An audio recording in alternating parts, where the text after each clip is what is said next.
Centuries ago, the Malian Emperor Mansa Musa sent his best and brightest scholars, explorers, warriors, and artisans across the great Western Ocean to discover new lands.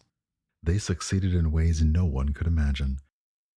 Now, 3,000 years later, their descendants have made a home for themselves on a new planet, and the calls of adventure and discovery are stronger than ever. Join creative director Tanya DePass as Invicta, the High-and-Old Blade Keeper, DJ Knight as Ikemba, the Musalian Biopriest, Michael Sinclair II as Ilay, the Misajai Lightbringer, Christina Ariel as Cyla 919, the Monsagene Biopriest, Abria Iyengar as Koseh, the Hyanol Fixer, and Eugenio Vargas as the Storyteller, as they explore new planets, make new friends, and treat everyone they meet luxuriously. Welcome to the Motherlands.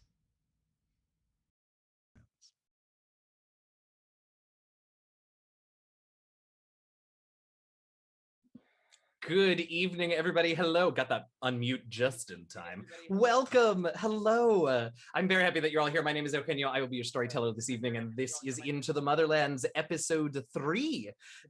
Welcome back. So happy to have you all with us to continue on this second season of our journey. We have lots to, I know we're starting a little late, and I have lots to talk about here at the top after our sponsor shoutouts, but the most important thing that we do to start with is introduce everybody on this screen, all these gorgeous faces. So I'm gonna roll a d6 and go at random today because I'm tired of going in order. Chaos rules! Wow, it's gonna be a session tonight, y'all. So who's gonna introduce themselves first? That would be Michael. Hey, Michael, how you doing this week?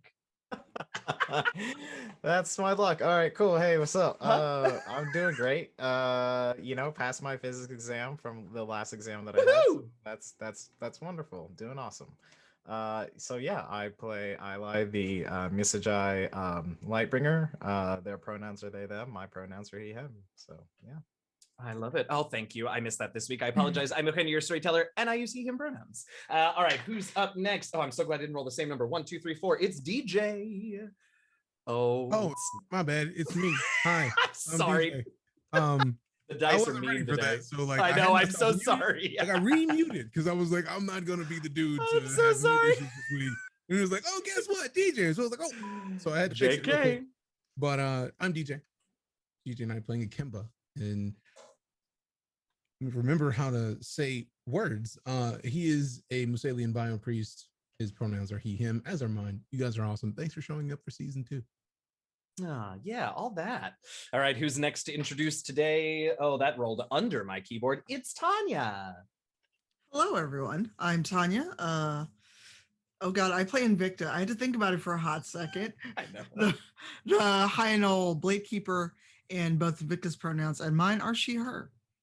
All right. Next up is Christina.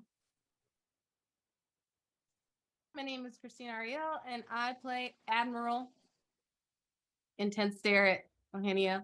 Intense Stare right back, my love. 919. And she is a Monsagene Biopriest and is having some work exploring who exactly she is. So that's fun. That's right. I guess I don't have to roll a die for this last one. Abria, hi. I want you to roll the die anyway. You want me to roll it? Okay. Yeah, just see. Oh my God, it's Abria.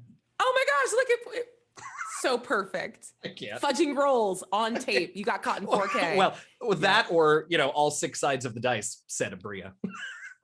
Perfect dice. Hi, I'm Abria Iyengar, and I'm playing Koseh, your Hyanol Fixer. Yeah. That's all. All right, that's the crew for tonight. What a thrilling and exciting way to do that. Won't be doing that again. But it was awesome though. Like I suggest doing it again just for principle's sake. I mean, I had fun. And when do I get to roll physical dice? Because I got to show y'all my rolls all the time. And we'll all know that I'll go first every time. That's just how. God, I hope so. I really hope so. And this is my pledge that I will not fudge these rolls to make that happen. So if it happens, it's just because this die really likes you, Michael. All right, let me do our shout outs because we got stuff to do. All right, this is how much fun we have, y'all. Thank you for joining us for it. All right, we got some thank yous to say. First off, Da Hard Dice. Die Hard Dice, thank you so much for creating the Musalian Skies dice set, which if you haven't gotten your hands on, you can get at dieharddice.com. But that is not the only awesome thing they have. They have all kinds of awesome stuff. So you should peruse their entire site. And then once you've laden your cart with beautiful dice, you should use the code Ikemba, IKEMBA, for 10% off your entire order. You can use that code throughout the month of May. So use it to its fullest. We'll have a new code for you in June, but don't delay. Use this one. So thank you to interject Die Hard really Dice. quickly. I just want to Please say do. that is a fantastic code. I'm personally honored that is the code, and I feel like all of you should use that code absolutely right now. Like, don't even question it. It's a fantastic choice.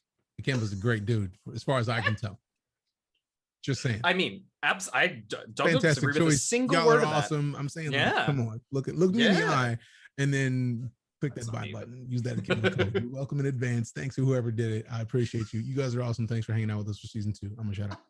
I love it. I love it. So do that. See, you make DJ so happy. All right. Thank you. Number 2, Blue Microphones. We want to thank them very, very much for providing us with some really awesome equipment to make sure that we sound good for you all. You should go to bluemic.com. Check out everything they've got, whether you need a USB mic, XLR mic, anything else. I've been very happy with their products for years. And, and I hit them sometimes. Go do the thing. Of course, we cannot go any further without thanking the folks over at Cortex by Fandom. Into the Motherlands is primed by Cortex, and we have had a great time showing the system off to you all. You should definitely follow Fandom's follow Fandom's Tabletop division on Twitter at Fandom Tabletop, because they are all the time putting out information about all kinds of settings and games that you can play with Cortex Prime, including Tales of Xadia, the official Dragon Prince RPG, if you're familiar with that property from Netflix, and the upcoming Legends of Grayskull, Masters of the Universe RPG. So all kinds of cool stuff going on with Fandom Tabletop. Check them out. We will also be giving away yet another Cortex Prime handbook code this week. That will be for one lucky winner. We'll get a digital version of the Cortex. Oh, wait, where's mine? I'll show it to you. We'll get a digital version of the Cortex Prime handbook, which is so pretty, so that you can create all the games that you would like to on your own. So keep an eye on the chat. Mods will tell you how to enter. You do have to be present at the end of the stream when we pick the winner, so that we can get information from you to get you your code. If you're not here, we will have to pick another winner. So stick around. And finally, we want to thank Twitch this evening. I just dropped a die. We want to thank Twitch this evening. Into the Motherlands premieres exclusively here on Twitch, and we're so happy that they are continuing to support our show for a second season. Thank you very much to Twitch, and we're happy that y'all are here. Now, that's normally where we get into the recap, but we have a couple of other announcements for you all this week that I'm going to do here at the top, and we'll do again at the end. The first one is this Friday, so in 2 days at 3 p.m. Eastern, 3 p.m. Pacific, 6 p.m. Eastern, 11 p.m. GMT. Abria and Tanya and I are all going to be on Gen Con TV having a little chat about Into the Motherlands. So yeah, hang out with us. We're going to just chat about the show and the game and the development and everything else we've got going on with it. That's at, again, 3 Pacific, 6 Eastern, 11 GMT at twitch.tv/GenConTV. And one of the things that we are going to be talking about in that interview is the Kickstarter. That's right. We have talked about it, we've plugged it, we've teased it, and we're finally gonna do it. Into the Motherlands Setting Book Kickstarter goes live in 9 days. May 14th, Friday, May 14th, we will be live on Kickstarter for you all to get your hands on Into the Motherlands. I'm so very excited. We do not have a pre-launch link to share with you all yet, but please make sure that if you are not already, follow Into the Motherlands on Twitter. It's Motherlands RPG. Follow us on Twitter, because as soon as we have that pre-launch link, we are going to tweet that out, and we need you all to click notify me when this goes live. The more of those we get, the better chance we have of being very, very visible on the Kickstarter front page, and that makes all the difference in the world. So if you're not already, follow us on Twitter, and as soon as we have that pre-launch link, we'll tweet it out, and looking forward to having you all sign up to get news. Remember, clicking on that link and signing up does not require you to fund the Kickstarter, to participate in the Kickstarter. It just lets us know that we have interest, and that helps us get the word out. So keep an eye out for that, but we are so excited to get this Kickstarter launched. We've gotten some art for it. We've got the layout ready for the page, and oh, y'all, I'm so excited for you to see it. I really, really am. Really, really am. Okay, I think now with those extra 2 announcements. I think that's our pre-show chatter. So time for a recap. I mean, I'm pointing at poor Michael to do it. I see you, Christina. I didn't. I mean, I could do it. I don't mind. Oh, Yeah. wait, who are you trying to always point at? has Because the stats from last week. Like, let's just let everybody That's true. know. wait, Christina, who are you pointing at? Who are you pointing at? I got one job, so That's not Good true. And one you know job. all right, so we can do this. So we go to Natural Cove Research Station. This is April. Yeah, that was the last time. Yep. Okay. And then so when they told us about the crash site, they said that it happened in a usual vacation spot. And anyone that we bump into on our way over to the crash site is probably some sort of tourist. They've cordoned off the area. They kind of gave us some info about the wildlife. Oh my gosh, the wildlife that is around there, and it hasn't really disturbed wildlife too much. So we were kind of happy about that. The area that they had cordoned off, they had like a special kind of like dome that allowed it to kind of be concealed in a way. And so we entered the dome, and we were trying to figure out how to access it. We had a little bit of trouble with that. Another important thing before this all happened, some people imbibed on some homemade imbibements. So including potables. Yes, including Ilay, who has never drank before, so that's something of note. And so they weren't very useful later on when it was coming to searching and finding things that were going on. What else do we got here? The ship that we were investigating didn't look like it was supposed to hold any life forms because it was a little bit too small. So then at some point, Koseh ended up cracking open the ship using her equipment. And then we also had, I'm just going to say Admirals, Cyla 919, so I don't take any shades. We wrap this up. So she went in there, she went and investigated the panel, and got caught up in some wires, needed additional help from Invicta. Invicta went inside to also help and figure out what was going on in the inside of that pod. And I think that's where we left off. Yes, it is. It's so, regardless of how like detailed or laid out the recap is, I always have you all do it because I don't know if I've ever mentioned this, but I have you all do it because you always remember two reasons. One, you always remember something I forget. And that's always a delight. And two, it tells me what you all latched onto, which means that helps me figure out what's important for this session. So when you see me, sorry, please. The most important detail for the whole case, because I'm sure it's very important for everyone. Cyla 919 cried in 4K, so that's also something. The shade. Yes. I said there wasn't going to be shade, but then Eclipse passed by, and then shade happened. So I'm sorry. It just happens sometimes. I am an shade. android and I forget nothing. All right. Yeah, that was it. I don't know what else to say. That was the recap. That's what happened last week. Invicta, I'm pointing like you all can see what I'm seeing, but Invicta and Cyla 919 are inside this strange conveyance.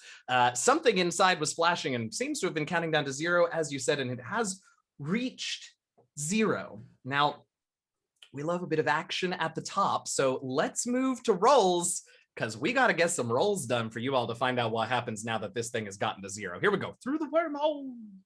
Woohoo. Oh, thank God.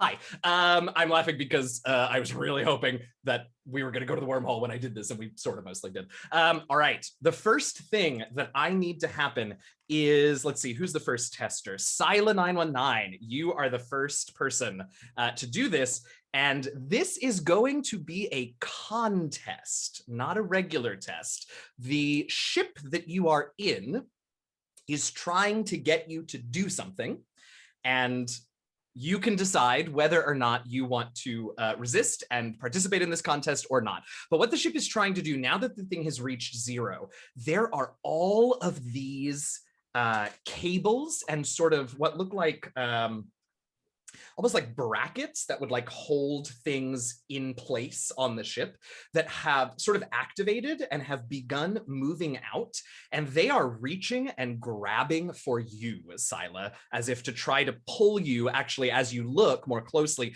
to pull you into one of those alcoves that look like it had something in it that maybe left the ship at some point. It is trying to pull you into one of those, Cyla. So I'm going to roll this up first because the ship is initiating the contest in sort of a strange way, and then you can decide if you want to resist or not. But I'm going to be rolling this up, and I did this ahead of time so that I would know what dice to use and not have to take forever to figure it out.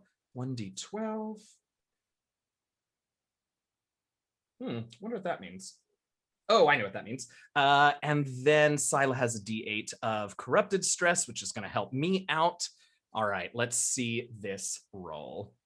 Holy bananas. I have concerns. I rolled a 12 on my d12 and an 8 on a d8. I did roll a hitch, which is or an opportunity, which I guess is good news. Cyla 919, would you like to spend a plot point to buy my hitch and step down your corrupted stress? No. Okay. All right. So currently it is a 20 to beat. Would you like to resist what the ship is trying to do to you? Yes. Okay. Let's get it on. Here we go. So you're going to put together whatever pool you think makes sense as this ship tries to grab you from the inside. So we are going to go weaponized braids in the form of a wire cutter and a wire cutter and a little like razor, like a straight razor. Yeah. Oh, yeah. Okay. So One of these days we're going to codify that hair, but not till we're done. listen, if my hair is not multi-purpose, what's its purpose? Oh no, it'll have all kinds of purposes. I'm going to ask you to like tell me a bunch of them and we'll make it so. Whatever your mind can imagine, your hair. Yes. So I'm going to go with that. I'm going to go with fight. Yeah, that makes sense. I don't think that's one that Cyla 919 has used before. That's exciting. And I am going to use Bio Priest because I'm praying this works. Uh-huh. What a great reason to use Bio Priest. Amazing. On board. All right, 20 is the number to beat. Remember, ties go to me. So Plus, that's a roll. everybody freeze until it comes up. Okay. Oh, damn. Your That dice was worked really so hard. good. That was really good. Fails, but it was really good. Hurtful. Wow. Hurtful. Wow. Um, Salt. You're pouring salt. For the podcast friends at home, she rolled max on both of her d8s. yes, she It was did. still and 4 off though.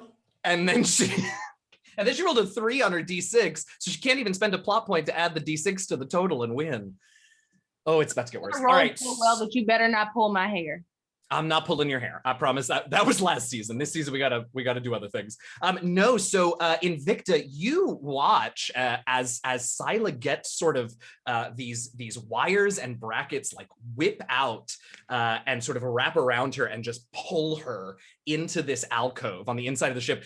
She is not the correct shape for this alcove, or I should say the alcove is not the correct shape for her because ain't nothing wrong with Cyla 919 shape.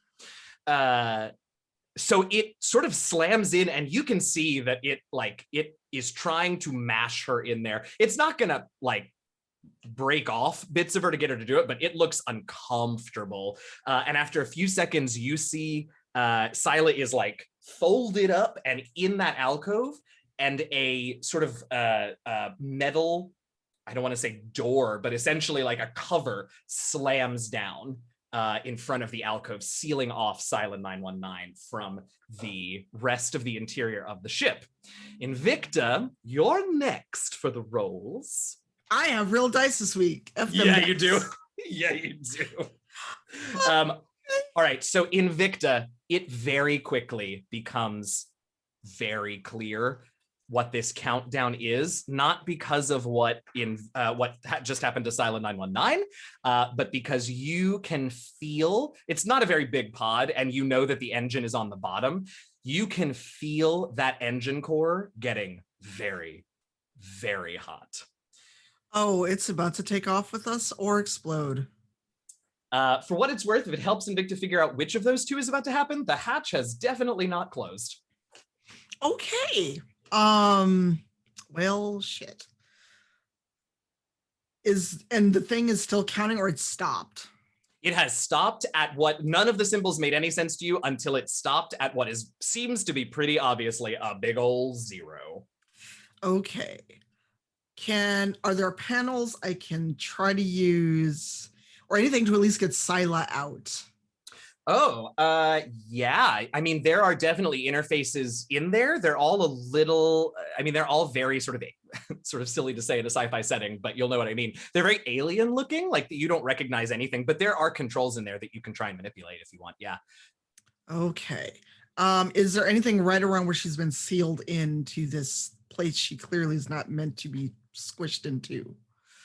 You could maybe try, it depends on how much time you want to spend. You could maybe try to get into the sort of the inside, like the wiring of the ship, to do something close to where she is. But otherwise, the only interface sort of seems to be like at the front, whatever, sort of the cockpit area. Although none of those words make any sense because clearly this ship was automated in some way. But all right, then I'm just going to start ripping wires out. Yes. Yes, you are. Yeah. We're going to call this a test because the ship is not actively trying to stop you, though it doesn't love what's happening. So I'll roll first to set a difficulty for this, and you're just going in and ripping stuff.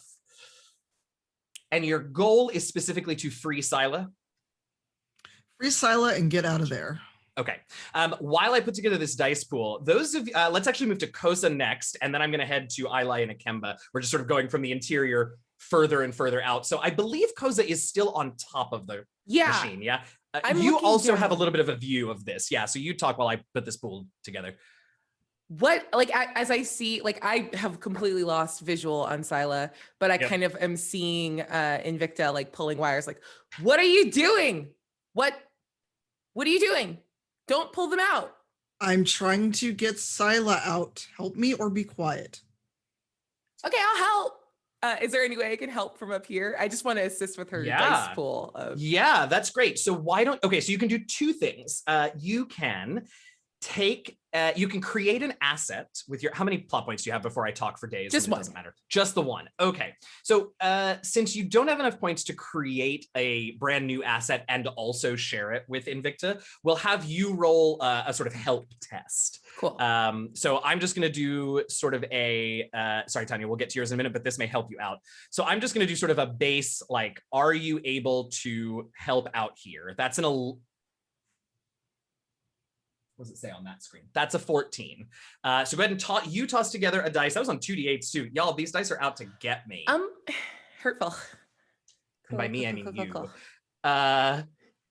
So yeah, put you together a help pool. And if you're able to do it, depending on your effect die, you will give an asset to Invicta to help her pool out.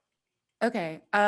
Definitely going with fix and fixer. Like, she needs help with the machine. This is literally what I'm built for. And yeah, I'll throw knowledge in there too. So just a pile of nonsense. And I rolled high enough. Oh my God. Yeah, you did. Oh. Yeah, you did. Okay. And your effect die is a D8. So Invicta, you can add a D8 to your pool in addition to all your other stuff if you would like. As Koseh, what are you doing to help Invicta? I think Koseh is now reaching into the wires from where she's cut in and trying to find ones that look like they might connect to any like automated. I'd like to just be able to yell a color for her to like aim for the teal ones. Like, I love that. I love that. Okay, yeah, just yelling out instructions, definitely not stressful at all. Yeah. Not cyan, teal. It's different. Please. I love it. All right, so Invicta, I am rolling up your I'm rolling up your difficulty, and your difficulty is only an 8. Okay. Because I was building my pool, I am gonna roll real dice because these dice are out to get us. Okay. I'm convinced. I'm going to use Heinel because I am smart as a Heinel and bump it up to 10. And no for another D10, so 2 D10s. Yep. And then knowledge, so 3 D10s, and Knowledge, yeah. Koseh's 8. I just want to be extra. Hey, yeah, look, I'm with you. All right, so you're gonna roll all of them. You're gonna add 2 of them together, and you're gonna let me know if you get any ones. Oh my god, if I don't beat an 8 with these, I'm gonna yell. You stay there.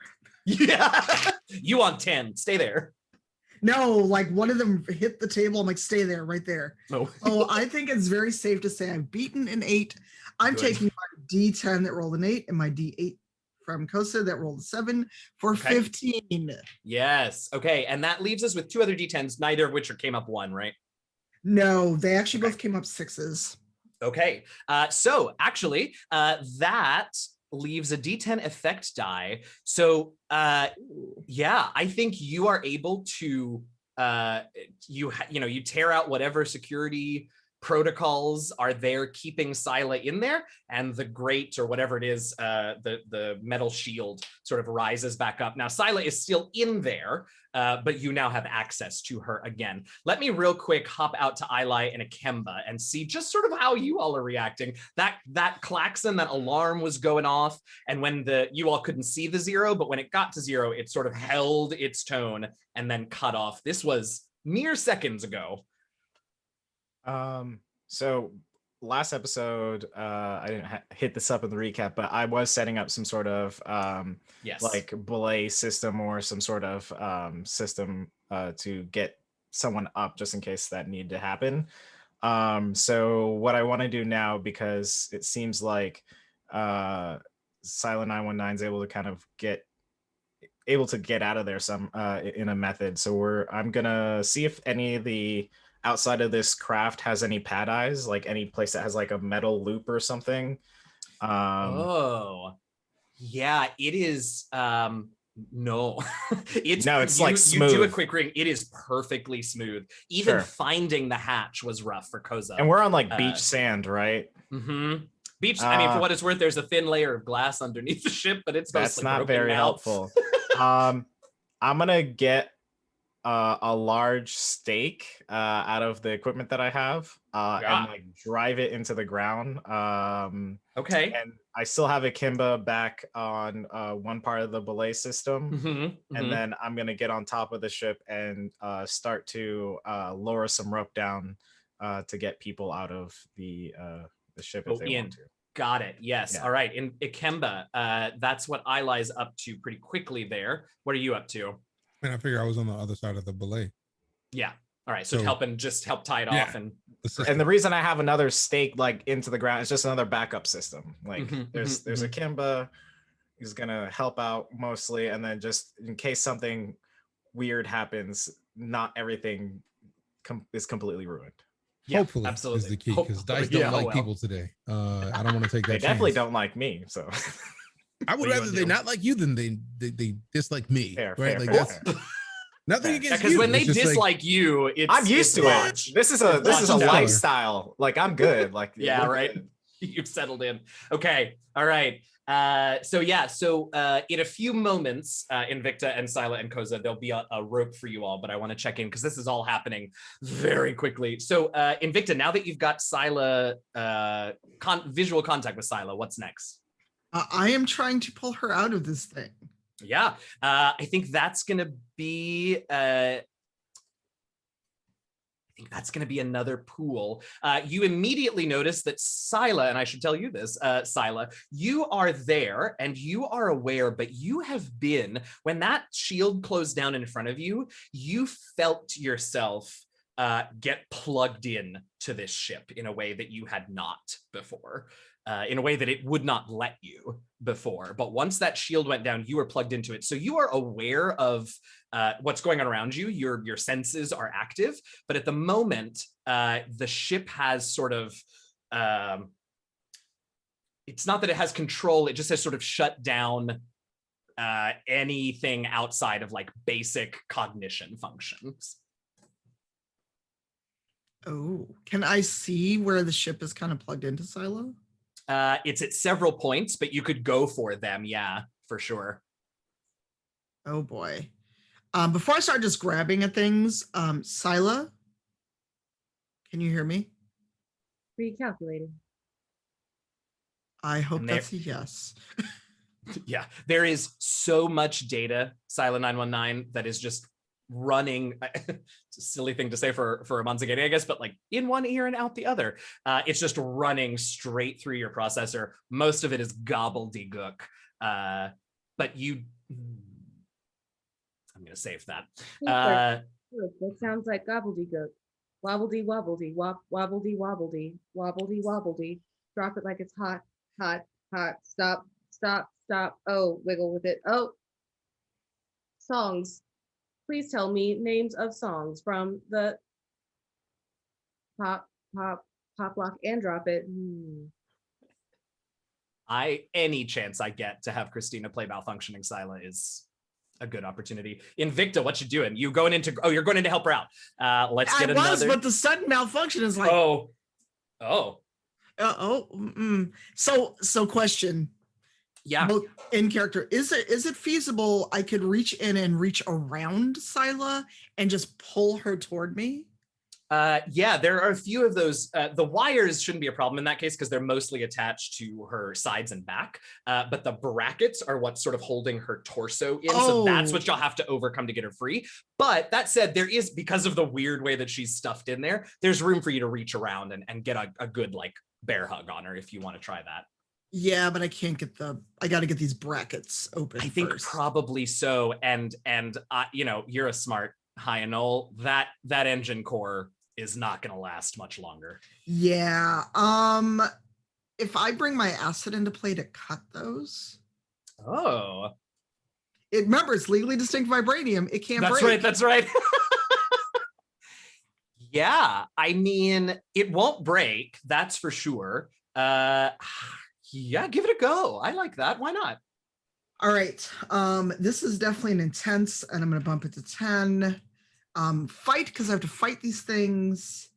I'm going to say duty for this one because I have a duty to my teammate and my dagger. Duty. This is life and death. I love it. Before you roll that, I'm going to set the difficulty. I am adding your injured stress because I feel like this is a physical test and that applies. Yes. Doesn't matter. Didn't roll great on it. Ooh, it's an 8, and that's 2 hitches, Invicta. Ooh. If you would like to spend some plot points to decrease your stress, you may. You don't have to, because it looks like you got a couple of D6s of stress right now. Yes. I'll hold on to that unless I have to use it right now. Nope. So that is 1, 2, so it's 2 D10s, a D6, and an 8 for my dagger. So another 4 dice. Okay, great. I'm using the dagger. Yes, got it. All right, add 2 and let me know about ones. I just made it. I got 9. Oh, any ones? Yes. Okay, and what is the remaining die that's not included? 2. Sorry, what size die, not what number, sorry. Oh, I'm sorry. It was both of my D10s got a 5 and a 4. Okay, great. All right, so I am going to buy that hitch. So take another plot point, and I'm going to step up your injured stress to a D8. Okay. Because this is successful but painful. You sort of, you're able to score the brackets with your Aventera, right? Yep, Aventera blade, but it just won't cut through. There's a core to them inside the softer metal that's holding tight. So you're able to score it, and you just have to rip. And it sort of, you know, tears up your hands and your claws a little, but you are successful. You do manage to free Cyla 919. When I say you have seconds. Um, And there's a rope now. Okay, so there's a rope. I just pull her out and I start climbing. Okay. So goodness, so many things I want to do. All right, so Invicta Well, I is wanted to do this, and I don't know if I can lift Invicta. I actually want to throw her toward the hatch.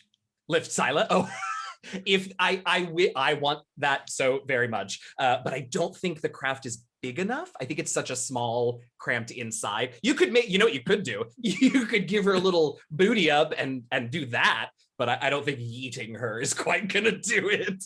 I don't even know if I can lift her since she's a cyborg. Because remember, she carried Invicta before. I have to apologize. I will be right back. You two can figure out how you're gonna handle that. I have a family thing to run and do really quick. I'll be back and I'll tell you all about it. Yes. So Cyla, are you still malfunctioning? Yes. I'm just gonna fireman carry and go for the rope then. I don't know if we need to wait for Eugenio to roll the dice. We just say we did it. Cyla's gonna be bent over forward over your shoulder. Uh-huh. Bent over, she's just going bent over to the front, touch your toes, bounce that thing up and down, down, down, down, down, down. What Down. is the Admiral saying? The ship attacked her. Use your spider thingies. Grab her so I can climb up. And I like plunge one in and I'm like, I don't think people can fit through the little hole I cut. I'm sorry. Good luck. I'm gonna say to Ikemba, Ikemba, start running fast. Cause you're handing the rope down to somebody, right? Invicta? You're tying someone up or you're using the rope in some sort of fashion. I've got Cyla over one shoulder. I'm gonna try to climb up. Okay. Because I have it hooked up in the sense that Ikemba's like the belay, but like in real life, if the belay person starts running away from something, it can hoist you up really quickly. So I was gonna try and do that, or have folks do that if they want to. I mean, I can wrap it around my arm and hope for the best. Yeah. Is Ikemba within my line of sight? Have you? I don't think so. You're still inside the craft, right? Yeah, unless anyone is trying to pull us up. Oh, that okay. So let's start there. Sorry, y'all. I am waiting for some happy family news, and thought that was it, and it turns out it was a political campaign. So You were robbed. Dang. I feel a little bad. That person on the other end of that call got a piece of my mind for calling. I me don't 3 feel times. bad. I mean, sometimes you gotta roast them a little bit. Like They get call what they get. always at the inopportune times, and it's like, bro, you could just take me off a list and you wouldn't have this They're problem. just doing their job. Well, that's the But thing. we It was can just get that it off was the list. multiple calls, right? That's why I was like, oh, maybe this is the hospital. Whatever, it doesn't matter. Yes. Ilay and Ikemba, you two are out there with the belay system, and do I hear that we are activating that? I think, yeah, I'm having Ikemba because Ikemba's the main belayer. I just like kind of set the system up. So I was gonna have Ikemba just in real life, like if you're mountain climbing, if the person on the belay walks away or runs away from the point that they're supposed to be, it like helps hoist people faster. So I was gonna I'd cue Ikemba to kind of start running or jogging the opposite way of where the ship is. And he has trucked up the deuces and is on the move. All right. Here's how we're gonna resolve this. Ikemba. I'm sorry, my dude. I'm gonna need you to roll. Yay! Do it. I was hoping like maybe I could just I'm run. so sorry, my dude. And be fine. I can run and be good, and we don't have to worry about any dice. We're good. Definitely. Nope. Yeah, obviously not. The dice were not in my favor. I'm just gonna say life is logical, so he's definitely rolling there. Sure.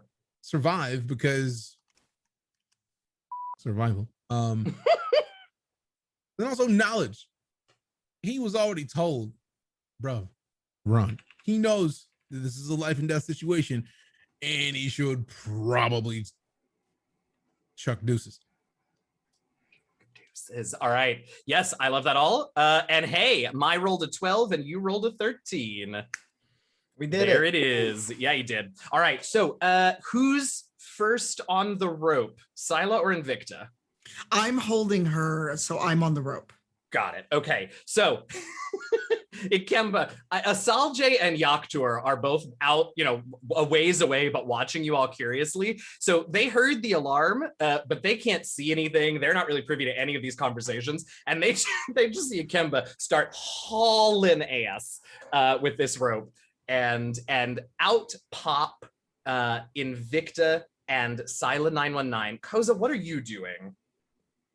Just perched on the top watching, and then I look over and see like, Ikemba, why are you running? Okay. As Invicta and Cyla crest out of the hatch, the three of you see and hear this tearing, ripping sound and this wave of heat as the energy core of this mysterious craft explodes. And the three of you are not inside the craft, which is such good news, but you are still very close to it and are sent flying. Yeah, thanks for that warning, y'all. No one mentioned to Koseh that there was a timer and that it ran out. Look, I was trying to just get Cyla out and I couldn't leave her. You could mention that there was a time locked thing. She says that she just blasts off like Team Rocket. You got those spider legs. You'll be fine. Blasting off at the speed of light. Speed of light. Oh my goodness. Lay it down now. Prepare to die. That's right. All right, that's quite good. Okay, so the blast happens. Ilay and Ikemba, you two are far enough away from the ship at this point. Because Ilay, where were you? I was on top At with the the- rope, but like as he was running, I'd be going with him Right, because right. like I know what the flow of movement is happening is away from the ship. Great. Okay, that's what I thought, but I wanted to be sure. So the two of you are far enough out that you get shoved by the shockwave and blasted by the heat, but you two are far enough out that you're okay. When you are able to sort of get your wits about you, your ears are ringing, you turn back and you see your three companions in sort of scattered across the beach. You take a moment and you recognize that both Koseh and Invicta are breathing, and that Cyla is not breathing, but is functioning, but all three are currently unconscious on the sand. All right. Alive is a good way to be. Mm-hmm. And like Ikemba goes running, Yeah. like immediately. Like they're out. He doesn't appreciate it, and he is about getting them up. So he immediately like, are they Absolutely. close to each other? They're probably like, I don't know, 15, 20 yards from each other. Like they went flying. Okay. This was no small detonation. Ikemba went running up to whoever was the closest. Yeah, that was definitely, oh look, there's that die again. That was definitely Koseh. All right, he is kneeling at Koseh. I mean, Michael. Oh, okay, he's kneeling at Ilay. Thank you. Ready to do the things. I'm fine though, right? I know. I was just saying because I rolled the die and it's supposed to always pick you. It was a bad That's joke. true. I'm so I sorry. got the Ikemba. joke and I Oh, liked This is a it. serious I moment. I'm so legit- I sorry. took it was like, serious don't because this care. happens all I'm the here time. at the people who need the help. So like, let's get Sorry, it. this is a serious moment. This is my fault. I'm so sorry. Yeah, Koseh is closest to you. He has kneeled Mhm. and is attempting to wake her up so that she is no longer unconscious. So he wants to find out what is the problem and do everything in his power to fix it immediately. Okay. Now you are a biopriest, so you have a facility with this. Let's put together a dice roll, and then if there are also, I can't remember which talent special effect you took. So if that applies, we can deal with that too. But let's start with the dice pool. These are some Koseh was okay. I got to roll to set your difficulty. You have no stress, do you? Not that I'm aware of. I imagine that this is a stressful situation, but you have no mechanical stress. Stressful, do you? yeah, but not that I'm aware of. I don't remember any specific I love stresses. He's cheesed up, ready to go. Hey. Oh, I mean, what a sometimes shame you gotta don't eat have the any cheese. stress. You Oh, gotta I eat hate the that cheese, cheese. you know what I'm saying? I rolled a 5. You know, yeah. It's cheesy. It ain't easy being this cheesy, and he's I ready know to, it. roll it real quick. Like, so he is in the midst of prepping the life is logical because Yes. he saw his friends awake, then he saw them not awake, and he don't appreciate that. Survive. Actually, no, fix. Because he needs to fix whatever it is, the problem, and he needs to figure it out. And he's got a knowledge of fixing humans and non-humans alike because he has been at this for a reasonable amount of time. He knows how to fix things that are broken, so he is going at it in the hopes of fixing some things. It's never easy, is it? Nah, but it's all right. You did it. Have yes. Oh, it's a binary universe as one of his talents. That's the one. You are using treat to heal a damaged sentient and fail the test and roll one or more hitches. You spend a plot point for each hitch you rolled to add a d6 for each plot point you spend to your total. Hitches used this way cannot be activated by the GM, so that's just like all a thing I have to do. So I just have to roll a d6. Yeah, you roll spend that plot point, roll a d6, and we'll add it to your number. You succeeded, but more to the point, it keeps me from buying that hitch, and that's what that's really all I'm gunning for, right? Like I don't need any of the DM shenanigans to affect my ability to do the things. So if I can actually get it to click for me, that'd be great. Never. It doesn't want to do it. It's just like, nah, I don't appreciate anything you're doing right now. Just refresh the page, see what happens. Maybe the internet dislikes me briefly. It's a day for that, right? So, or do you have a d6 by you? Could just roll. You know, I mean, because ultimately the number doesn't in front of me. I'm just trying to live by the system. I got you. Also, ultimately, because you already succeeded, the number on the die doesn't so much matter. It's about me not giving the hitch, though. Like I don't. Well, and I want to know how well you succeed. Do you know what I mean? Hitches ain't shit. And they ain't saying nothing. And it's a 3 on that. I cannot. A 3, so that makes it a 17. So you very succeeded. So you are able to revive Koseh. So Koseh, you at the moment are going to. I am lost in the sauce right now. I am lost in this page. Here we go. So you have. You had quite a bit of injured stress from that explosion, Koseh. Ikemba is going to be able to come on over to you, and with that heroic success, because it was more than 5 higher than mine, Ikemba is going to be able to treat your most immediate wounds, and I'm going to ask Ikemba to tell us what it looks like when he's treating in just a second, but ultimately that's going to step your injured stress all the way down to a D10. To a D8, Koseh. Thank you. I was about to say a D10. If it was down all the way down to a D10, that was sorry. I think I was dead. That was a problem. Cool. So Ikemba, real quick, tell us what it looks like when you fix Koseh. So Ikemba in slow-mo, much like watch, he just like is just like on the move on the beach, and then out in the distance, all you hear is somewhere here in the darkness, and he just runs up. God, I cannot. And he just puts both hands on just like her torso, like one on her shoulder, one on her hip, and just focuses and just like raises them ever so slightly just to get enough distance to where he can focus on what the problem is. And there just is this beautiful orange glow that comes from his hands and just lights her body and her wounds. And it's like a warm, comforting aura just emits from his hands and just, we will not have this today. And he just does everything in his power to heal everything that he can see that is a problem from what she was minutes ago. And each wound just kind of like slowly closes in on itself. And just like, not even like, you would see this with stitches, but everything just closes, and like you just see like smooth like spots where it just kind of like some invisible hand just like closes all of it, and then just like closes all those wounds, and he just there's a pulse as he just like steps off and just, Koseh, are you all right?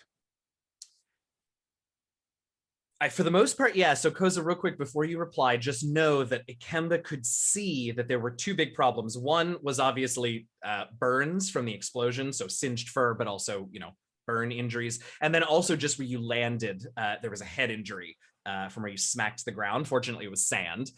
So, you know, once Ikemba's done, you still have some singed fur. It's tender. Your head hurts, but you are conscious and ready. Ow, ow, oh. And you see she kind of looks off, and like her right glass, even though it's like shattered, the lens is shattered, you can see like a little reading as her sort of like spinal implant is assessing like injuries and like tracking that they're being healed. And she just sort of looks at you with like super wide eyes and kind of watches the glow as it dissipates. And then she just reaches forward and gives you a big hug and doesn't say anything for once. And he reaches his arms around her and then just hugs right back and just, that's enough for me. Thank you. You're very welcome. And then he looks up because he knows that another teammate is down, and he's just like hoping to make moves because everything is not as it should be. Correct. Ilay, why when you see Ikemba rush to Koseh, what are you up to? So immediately I'm gonna get the hot knife out of my bag, and I'm gonna cut the rope that Ikemba's on, because we don't want dangling ropes while things are still dynamically happening, and we don't want those. Can you imagine? I will hot cut the rope. I'll just bail on that, and then I'm gonna try and find the person who either looks like they're the most messed up or the most close to danger. Whichever one. I'm more concerned about who's most close to danger. Like if someone's near, because we're on the beach. So if like waves are like, it looks like, you know, I understand. Someone got sent to the ocean, or they're near like the fire explosion that just happened. Like I want to drag someone away from that and then start helping them. I think they were all flung far enough away that the explosion site isn't a danger. Okay. I think Cyla 9. Well, let's see. Oh, okay. Glad I did that. So Cyla 919 was thrown towards the water. Not that she is, you know, right. Not that she can't handle water, but like if you're concerned about the tide coming in and taking her away, that's where I would head. Invicta sort of flew inland, so she's safely on the sand, nowhere near the water line. As I run over to Cyla 919, I'm gonna yell out to Ikemba and Koseh. Ikemba, Koseh, get over to Invicta. I don't see that. I don't see her right now. And I'm gonna start running over to Cyla 919 to aid as a light bringer to get them back. Yes, I love that. Okay, so same thing for you. We'll do a pool here, and I'm gonna do one first. What happened to Cyla? Cyla was coming out of the inside, and so that means that's got to be this. She's face down in the sand. She's face down in the stand. And what? Just leave it there for now. I'm just letting them know my placement for reason. I cannot wait, and I mean that genuinely. Okay, not too bad. So it's a 12 to beat. Okay. So the things I'm picking is Lightbringer, because this is like my main thing that I do as a Lightbringer. And then I'm doing survive, because this is like a survival moment for everybody. And then I'm doing for values, I'm doing balance, trying to bring Cyla 919 back to homeostasis, whatever that looks like for their kind. And so I'm gonna go ahead and try and channel some of the, because right now it's daytime, right? Still. Yeah. So as a light bringer, I kind of get to choose like, do I want to channel like some of the light or channel some of the void in some certain scenarios? So I'm just trying to like channel the warmth of the sun and kind of like use those energies to bring Cyla 919 back. I love that. Can I ask you, just because of some of the dice choices that you made, is your goal, and either is fine, but I'm just curious, is your goal as a Lightbringer to stabilize Cyla or to revive Cyla? Do you get what I mean by the difference there? Yeah. Okay. I'm trying to, that is a great question. I guess stabilization is probably most important to Ilay right now, because the other one might be a little bit lengthy and we don't know what's going on. So we want to like reassess as quick as we can. So I'm just trying to stabilize them. Perfect. I love that. All right, roll it up. 12 to beat. Oh boy. Come on. Oh man. Okay. You, Michael. Yep. You can spend a plot point to add that third die, that 2 on the D10, to your total, which would be a success. I would do that. I would do that. I will do it. Okay. So how do I go about adding another additional dice here? So you can actually just, because what you'll be doing is you'll be including that D10 that rolled a 2 in your total. You literally can just click and drag it into the total box and it'll do the math for you and it'll be cool for us. Yeah, there you go. So now, because you manually did it and spent that plot point, you are able to succeed. You are able to stabilize Cyla 919. Cyla, what is, well, first, Ilay, what does that look like? I obviously rolled over Cyla 919 to make sure this all happened first. Because if they're face down, you want to see like this person's okay. Yeah, so I do that first to make sure. My net. What? My connectivity matrix is in my net. I mean, I feel like that's a thing you would know. Okay, so I roll them over once to assess the damage on one side, which you usually do in real life, actually, and then roll them back over. And then I'm going to channel the sun. So what you're going to see, whoever's looking at it, it almost looks like, you know, when you light a fire really quickly, like it gets really dark all of a sudden before it gets like really bright.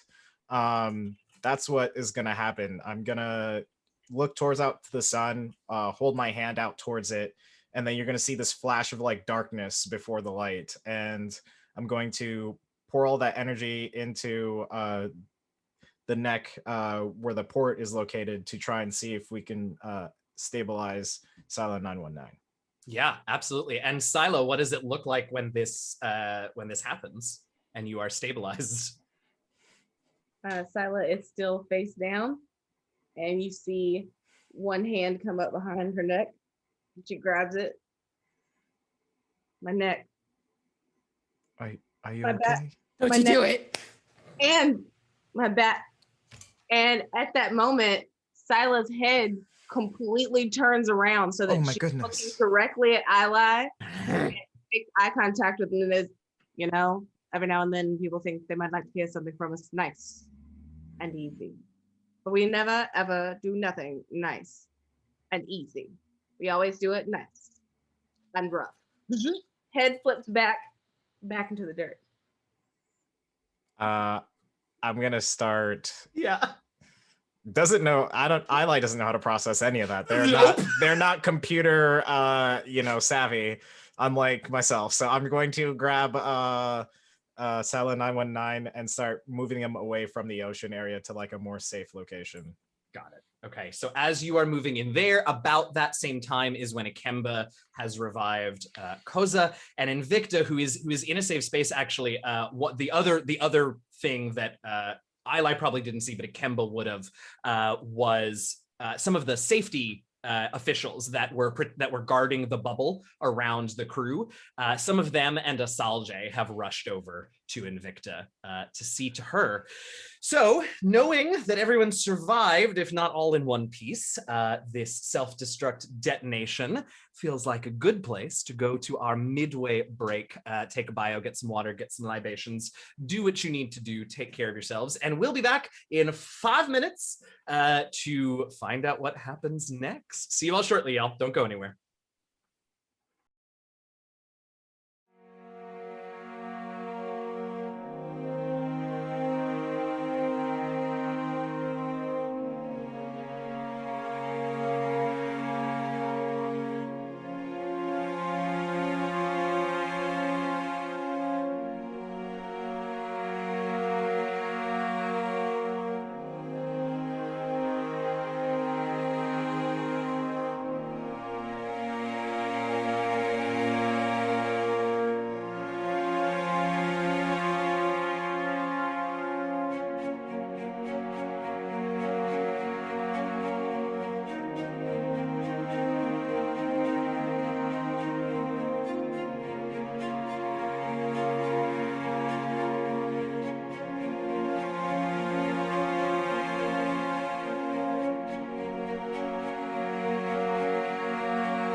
Thank you for hanging out and not going anywhere. Hope you got your break in.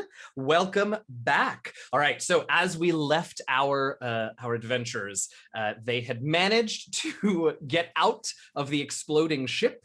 They took some damage, got a little hurt, Invicta and Cyla 919 and Koseh, but Ikemba helped out Koseh. Ilay went over to Cyla and Asalje and a few safety officials headed over to Invicta. Everyone is stable. No one's in great shape, but everyone is stable. And Asalje actually pipes up and suggests, comes over to where the four of you are. Well, Cyla, who is malfunctioning and singing 2000s Earth lyrics, 21st century Earth lyrics, but Koseh and Ikemba and Ilay, you are all there and conscious. And Asalje comes over and sort of looks just all of their beautiful sort of aqua algae has just gone to this whitish, like very, very light seafoam green kind of color. She is pale, and she sort of is a little shaky, and she says, "We can. There's a hospital. Yes. in Mandira. You're fine. Get yourself together. We need Yeah. calm minds. Okay. Yes, of course. Are you okay? We Got will- blown we will- up, but he fixed it. Yeah. Yes. Safety will help us get, if you all think that's a good next step. Yeah. Yes, I believe so. Right. I'll let safety know. So Asalje goes over, and safety has some flatboards. They're not quite gurneys, but they're neck support boards and such, and you can see that this is such a wild thing to point out, but our devs do cool shit, and I want to point it out. The boards are made of this incredible sort of like plant fiber that you've seen all over the place since you got to this beach. Sort of makes all kinds of stuff, including some of the buildings that you've seen look like they're made out of this stuff. But they pull out 3 boards. Koseh, they come over to you and sort of offer a conveyance for you, but you're also up and conscious, and so it's up to you if you want to take them up on that. She kind of is fussing more with her like little spider legs that are like damaged and won't kind of go back into their configuration. So I think she like snaps off most of them like at the base of her spine and puts those on it and says, "Okay, I'll follow. Be careful." This safety official like doesn't bat an eye. It's a Musalian man, and he does not bat an eye when you put that on there. He just nods and walks off with the piece, and everyone else begins to head toward Mandira proper, the city proper, and to the hospital there, just to check in on everyone. Yeah, Ilay, you got something? Yeah, and because we don't know whoever checked on Invicta, I'm also going to check up on Invicta during the ride over, or at some point I'm going to try and find her and make sure that they are actually in fact okay.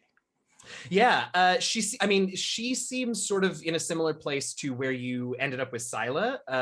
The difference, of course, being that you were able to use your Lightbringer abilities to get there, and safety, used very mundane first aid, but it got the job done. Ilay we are a community. They just want to make sure they have eyes on everyone. Absolutely, yeah. And again, not doing great, but stable. Ikemba was also on the way over there because he did look up and see where she was immediately after waking up Koseh. So he was like, he's nearby, but doesn't want to interrupt the professionals doing what they do because he can do some things. They're just better at what they do. Totally, absolutely, yeah. So all of you can ride together so that everyone is make sure that everyone else is okay. And on the ride over, I think it's certainly the safety officials in Asalje and Yaktur, who also come with you all, are pretty quiet. A lot sort of just happened to all of you, and I think even this seemed like such a safe thing to just check out this little wreck. This wasn't going to Hathare's moon to fight squid creatures. This was just checking out a wreck.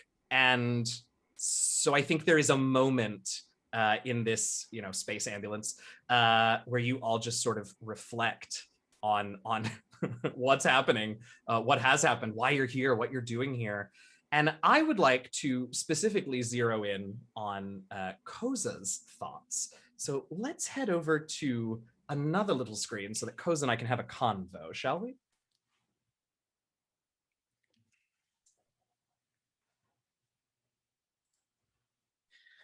So Koseh, you just got that living shit kicked out of you, and you're okay, but it was close. I mean, it was, you were right there, and that thing blew up. What are you thinking about? I think most of our viewers sort of know where we're headed here. So what are you remembering? I think it starts with just a repetitive thought, which is strange for Koseh because she's used to, she has ADHD. It's not very clear that her thoughts are really scattered normally, but she's hyper fixated on the realization that she wasn't warned that the ship was going to blow up, that she was there helping and it just happened and no one said anything.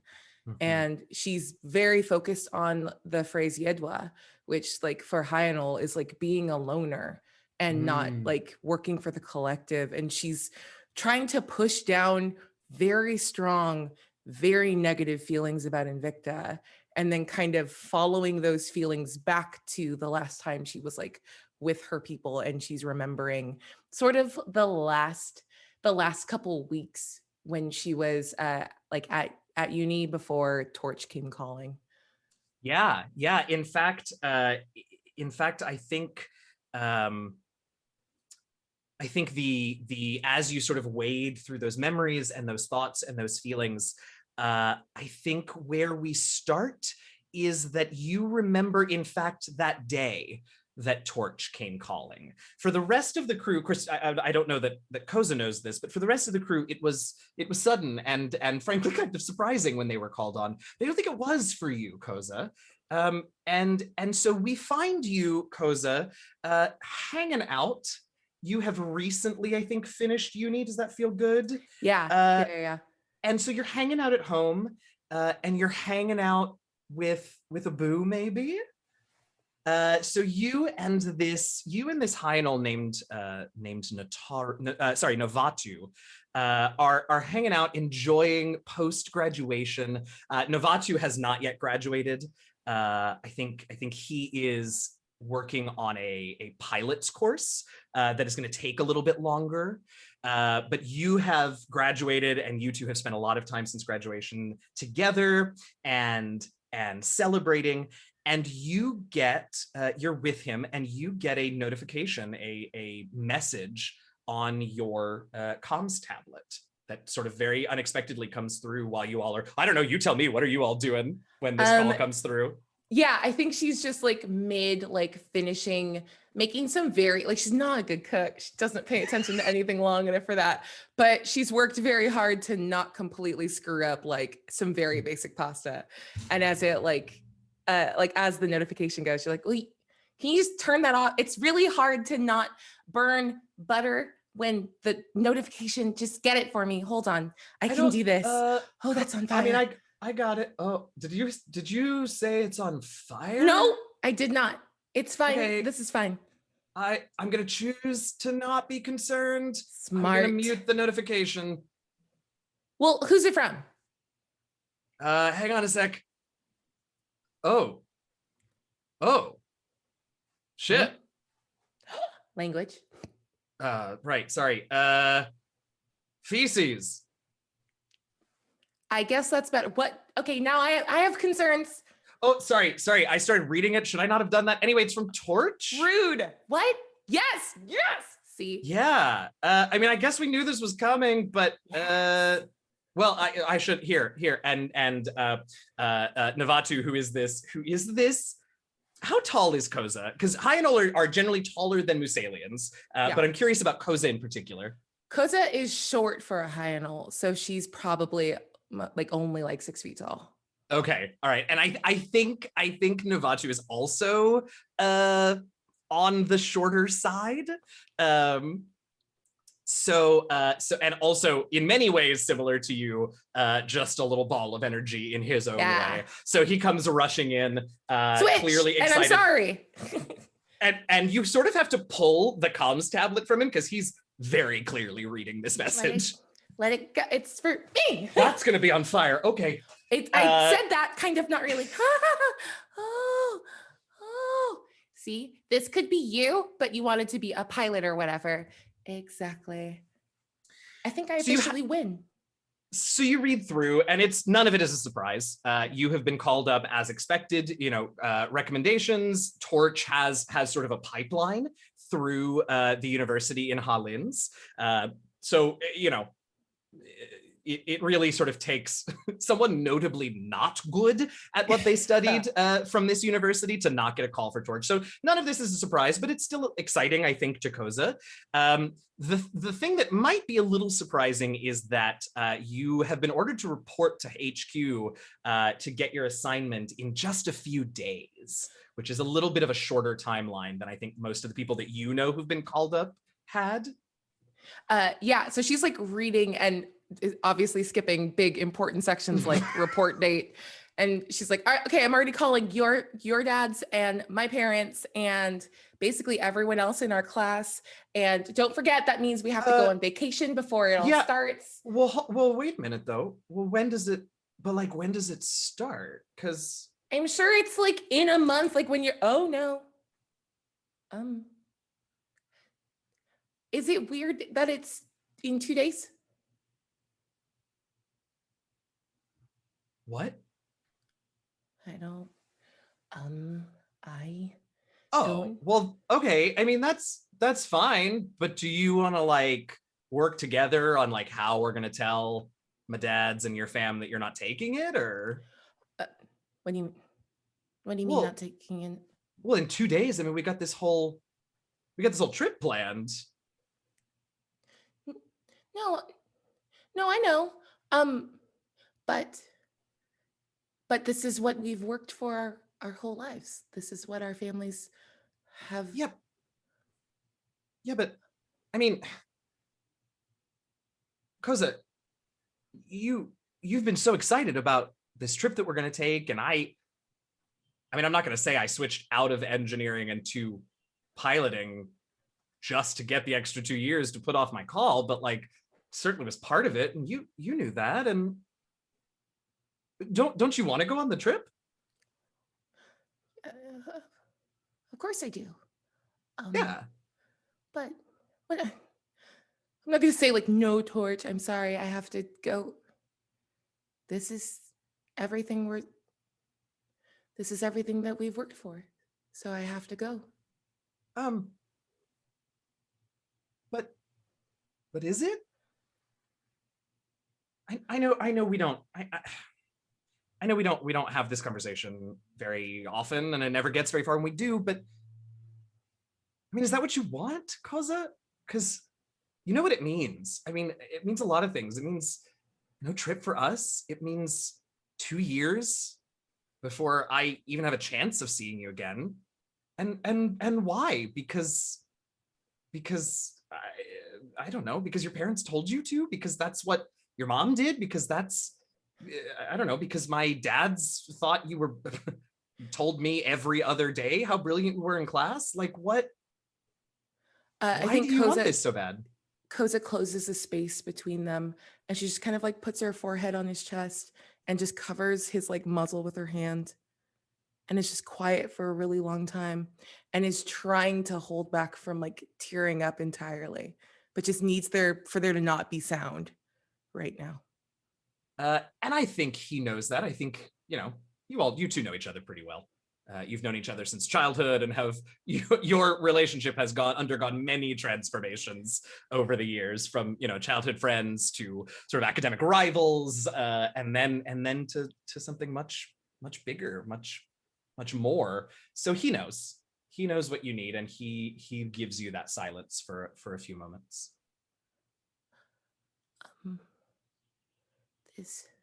I don't. I don't want to go. Okay. So I know this is an oversimplification, which none of our professors would appreciate. I won't tell. Thanks. But if you don't want to go, look, I get it.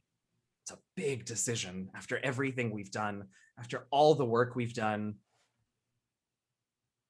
But I think I need you to just give me a good reason. Because if you have one, Koseh, you go and you kick some rear end at Torch. But if you don't have one, Koseh, well,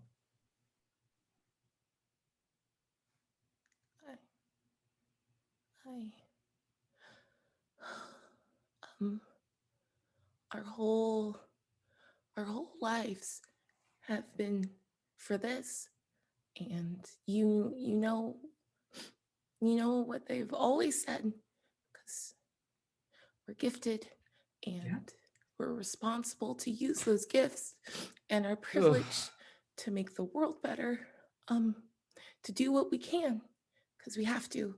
It's not about what we want in this moment. It's about what's best for everyone. That's what our whole world is built on. So if I don't do the thing I'm supposed to do, who am I? You're Koseh. You're brilliant, beautiful, and caring, and easily distracted, and not a very good cook. Yeah. But all of that doesn't change just because you go to Torch. Koseh, you haven't made... When was the last time you got to pick a course at uni? Never had to.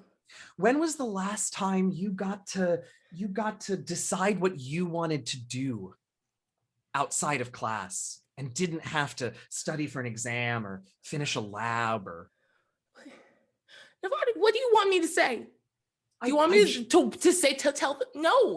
No, you got to switch. You got to decide to stop being an engineer because you wanted to be a pilot. And even if you said it's so we don't know that we don't get to pick. We don't get to pick. We just do what we're supposed to. We help the way we can. And you're saying things like, we're going to run away? We've joked about it. No, we can't. Let's do it. That's why I changed courses, Koseh, because it gave me 2 more years to plan our escape. It's selfish. And I love you. I do. But I love the thing that we represent, the thing that we could be. I'm sorry. I have to go. Wait, and Koseh, don't... Please.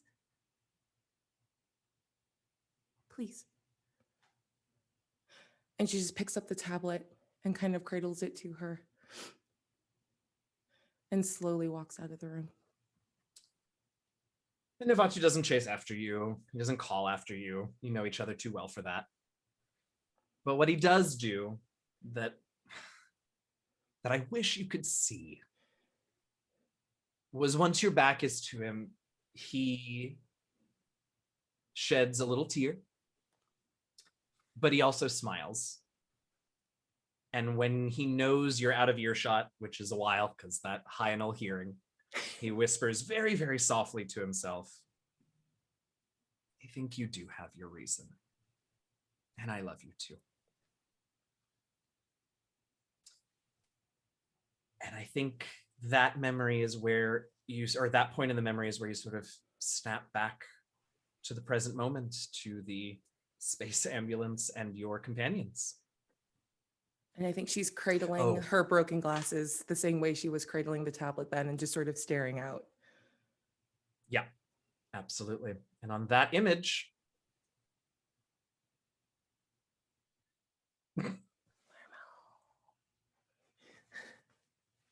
all right.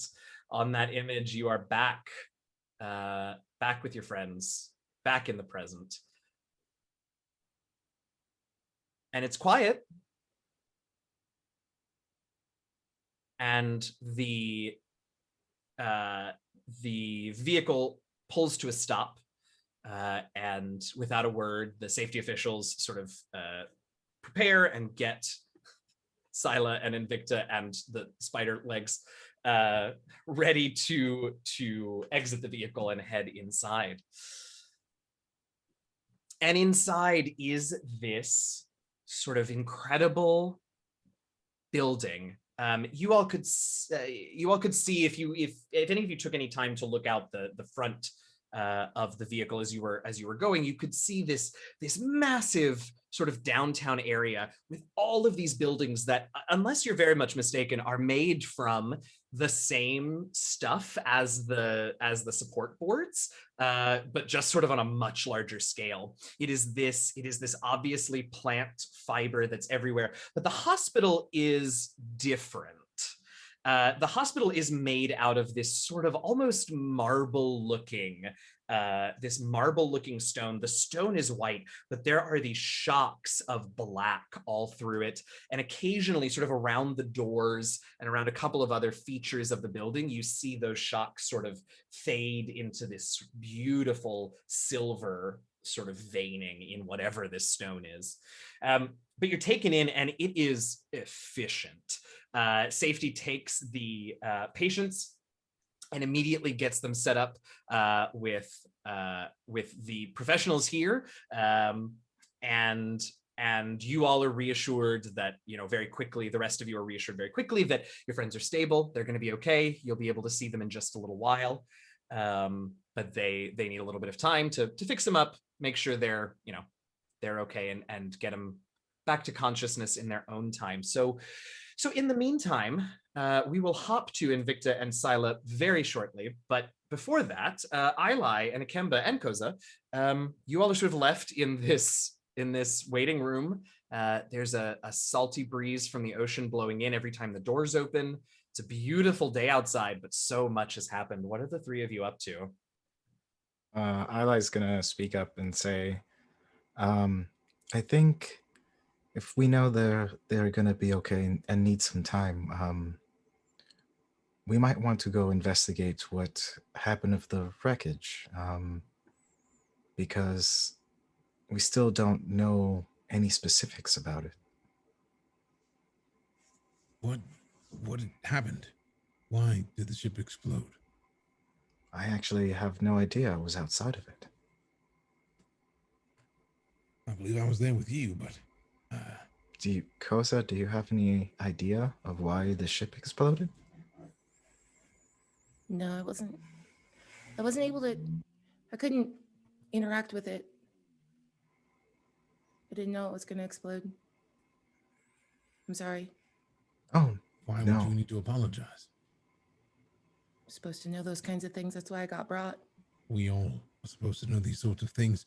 It seems that not everyone knew things happen. These are the sorts of things that I imagine Torch knows happens on occasion, but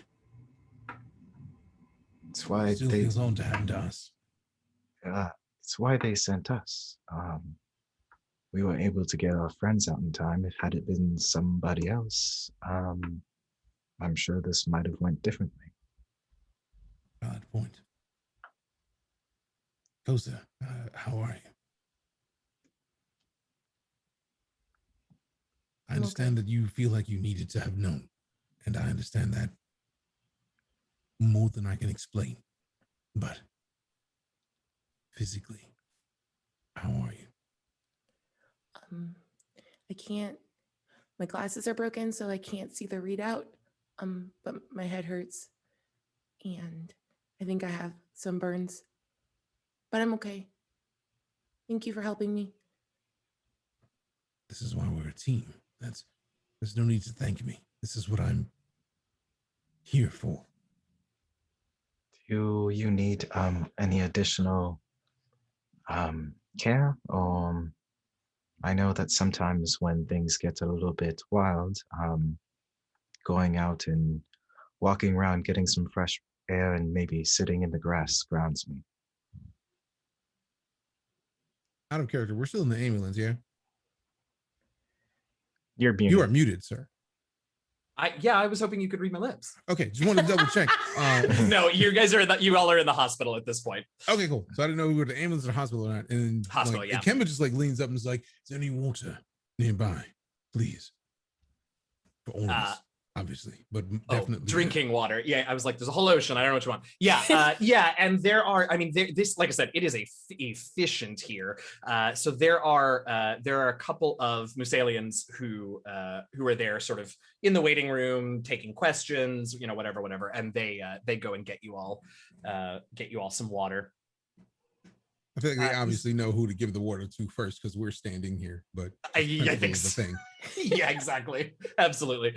And they sort of, once they've given you the water, is there anything else we can do for you while you're waiting on your friends? Here's Just looks to the two of you. here's our contact. We might just take a little walk for now, and let us know if the status of our friends change. Yes, absolutely. As soon as they are able to take visitors, we'll let you know. And they, transfer your comms data. And please enjoy Mandira. I know this is a difficult time, but your friends will be all right. I appreciate the words of kindness, but I won't be able to enjoy much of here until my friends are all right. Understood. Excuse me. Can you tell us where our other friends are?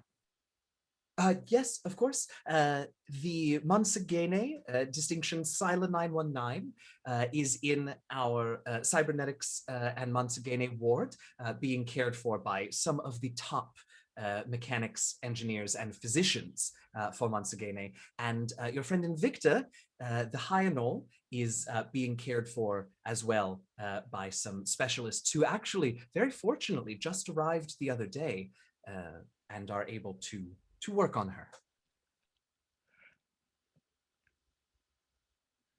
And I can't, like, Ikemba kind of looks at Ilay and then Koseh and just, is she going to be all right soon enough to walk? In reference to Koseh being able to Koseh. Oh yeah, Koseh's okay. Her spider legs might take a while. The principle of the things. He's like, he yeah. steal her without like somebody saying like, no, you got to go be in your bed. Yeah, absolutely. And I think actually when you ask about Koseh and whether or not she's cleared, one of the Musalians thinks that you're talking about the spider legs and says, "Oh, that will take some time, I think."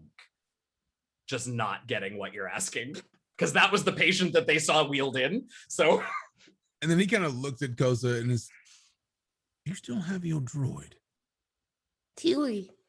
Yeah, and she pulls like the rod form of Tiwi out. Yeah. Okay. I just wanted to make sure that you're all right, and if we know that Tiwi's all right, then we're in much better shape. And then he just kind of leans in and just, have you gotten the lay of the hospital yet?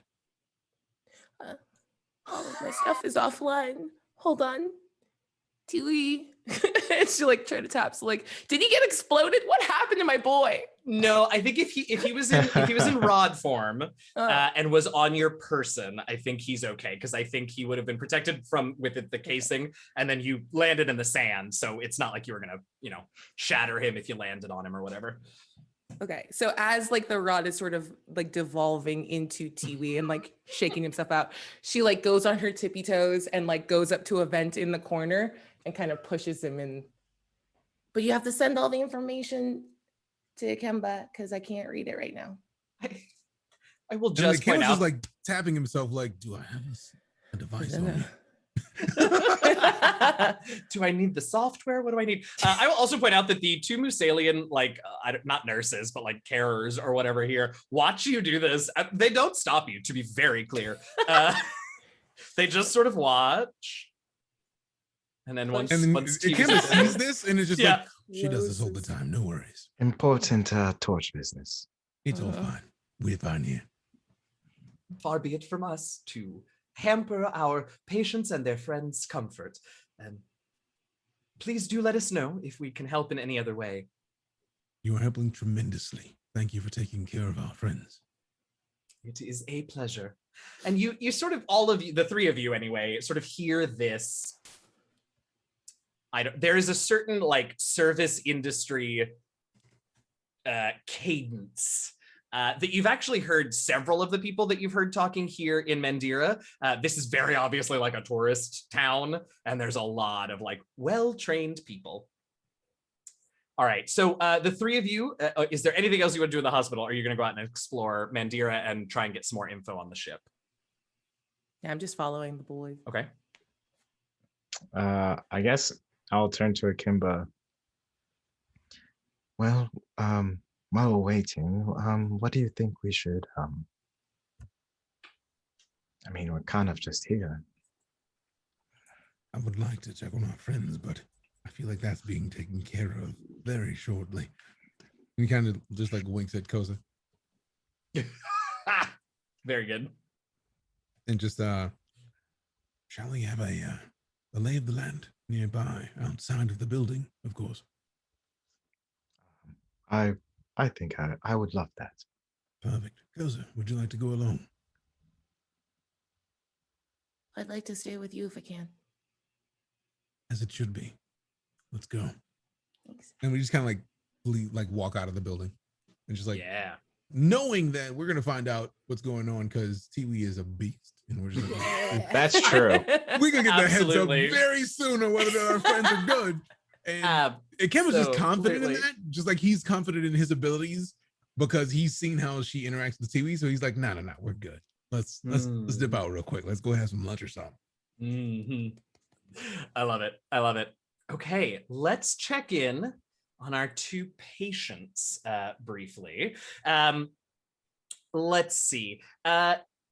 Cyla 919, you are in the Manzagene ward, and they bring you back. They bring the rest of your sort of motor functions and controls online. So you are in full control of your faculties, but they're whatever happened, whatever the ship sent through you or into you or whatever that was is still there. And so your corrupted stress, which was already at a D8, after that whole experience is actually up at a D10 now. Fortunately though, because you were able to, because Invicta sort of had you, in her arms when you all got yanked from the ship, you managed to escape most of the worst of the blast physically, and so you only have a D6 of injured stress from the explosion. So that's not bad. So you're back online. You are conscious, but there is still that weird sort of malware corruption going on.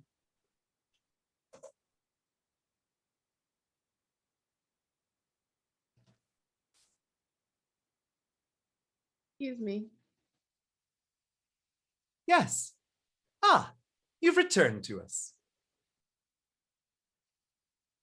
Do you and yours have time to talk about a great deal? We want to make sure that you are properly healed first. Call me now for your free reading. Reading of what? The reading of A Tale of Two Cities will commence at 4 p.m. South. The physician here finally realizes what is happening, and sort of, looks like we may have our work cut out for us. And they sort of try and get back in with some more diagnostics. It is truly one of my favorite things in the world. So as they come over to you, Cyla, and they say, now that we have you back, could you Oh, let's try motor tests. Cognition tests can wait. Could you raise your right arm? And Now- then you think it all about, you do the hokey pokey and you turn yourself around. And that's what it's all about. Amazing. Can I just verify whether that was in fact Cyla's right or left arm? Right. Great, just making sure. Excellent. Also, Catchy, could you please nod your head? Blinking and blinking and nod. Oh, excellent. Do we have your permission to run a diagnostic scan that will take your cognition circuits offline very briefly? A nod or a shake of the head will do. Let me see if you can run it. Run it. Let me see if you can run it. They sort of look at each other. That didn't feel like express consent. Maybe we should wait. And on that, we will pop to Invicta's room. So Invicta, we see you there also, singed fur, burns that have been treated and covered, but are definitely still there. Also gonna have a nice goose egg on the back of your head where you hit the ground. Again, very fortunately, just sand, but still. You are brought back to consciousness. They have fixed you up like that. Your injured stress is up there, though it was at a D8 before and it's up at a D12 now. You're in rough shape because you of everyone got the brunt of the actual explosion. But they bring you to consciousness. It is very obvious to you, Invicta. Actually, no, I shouldn't do that. Because we haven't talked about that. So let me instead say they bring you back to consciousness, and the first thing the docs do as soon as they notice you are awake is offer you pain medication. I'm kind of like, that it hurts to even open your eyes pain. Yes, that is exactly it. I just yes. And can I move my arms? Is anything broken? I think there are a few fractures in your legs from where, because that was sort of what was still inside the pod. Your arms are okay. Your legs are casted, but I think that in this futuristic sci-fi society, bones can be mended much quicker than we would perhaps expect here on Earth in 2021. Okay. Don't mean it doesn't hurt though. Ow. She's just like, I don't care. Pills. Yeah, and injection. Exactly something. right. They immediately hook up the little pick line they've got for you, and in goes the good juice. And you are able to maintain consciousness for a little bit before. Well, no, that's not true. You're conscious the whole time, but you're able to maintain lucidity for a little while before the meds take effect. Is there anything you say to them or ask them or need from them? It's a lot of pain, but it's getting better. I just like one eye is kind of open, and it's that, oh God, I think I would have rather died. She's just laying there, and then she realizes her legs are broken, and she like tries not to panic because for her, absolutely, her body is like her weapon. Absolutely. And she kind of tries to pull herself up, and she goes, Doc. Yes. Stay. You'll be all right. Oh, how bad is it? It's the important thing is you will make a full recovery if you give us the time we need and follow post-care instructions. God, I feel like my mother. He does not say that. I said that. Yeah. Very good. Amazing. Hey, look, she was varsity in university. She wasn't just all weapons and books. Yeah, a bat can be a weapon. He sort of he does smile at you, which is perhaps the most encouraging thing you've seen so far, and nods and says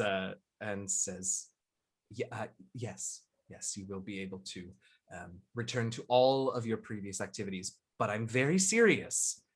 that you must take it easy and follow post-care instructions, particularly. And this is another Musalian man, clearly has been here in Mandira for a while, because the next thing he says is, we get a lot of return visits from surfing accidents and the like. These vacationers don't take the post-care seriously, but you, as a capable agent of Torch, certainly will, right? Look, if I can't walk by the time I leave here, I will make sure someone helps me walk. And no one wants that if I can't do things. I'm a terrible patient. Oh, I think he has to laugh at that and then say, Invicta, I don't mean to levy a challenge, but if you had seen some of the patients here. Oh, I'm sure. And she's just like laying there, like kind of like her hand out. She's like, at least give me something to read while I can stay awake. He sort of chuckles again and says, I'll have something brought in for you. Make sure it's fun. Yes, what a great passing into non-lucidity thing to say. Make sure it's fun. And that, as Invicta sort of lets the good juice take hold, is where we will finish for this week. Whew, y'all. Mysteries abound, but this week was all about getting out of that bad situation, and I love it. Surprises at every turn, for me included, as always. Hey, thanks so much for hanging out, y'all. This was episode 3. We got 7 more after this. I can count. And I am really looking forward to all of them. Before we do our outros, I want to remind you all that we have a Kickstarter that is coming up in 9 days, next Friday. As soon as we have a pre-launch link for you all to go in and click and tell Kickstarter that you're interested in it, which we would super appreciate, we will post that to our Twitter. So be sure to follow us on Twitter, twitter.com/motherlandsrpg. So be sure to follow us there so you can click on that link. It will be coming soon. We are so excited for that Kickstarter. Also, in 2 days at 3 p.m. Eastern, 3 p.m. Pacific, 6 p.m. Eastern, 11 p.m. GMT, we will, Bria and Tanya and I will be on Gen Con TV chatting about the Motherlands and the Kickstarter and the season and everything else. So catch us over there, twitch.tv/GenCon TV, Friday afternoon. That is that. Well, since y'all asked, we started this way. We'll roll to see the order of outros. It better be Michael. It better be Michael. Oh, wait a minute. Okay, Michael is 6. Oh, Yo, the system works. It surely does. So hello. My name is Michael Sinclair II. I go by Michael Crits everywhere on Twitter, on Twitch. I'm in Let's Get Wild Out with Kuroko Bard. I'm in Fate Forge Academy, a podcast that drops every Friday, and I'm in Second Star of the Right, which is a bi-monthly D&D game that sets in Neverland. Anyway, that's me. That's what I do. Yeah. All right. I love that. 3 is Christina. Hi, my name is Christina, and I play Admiral Cyla 919.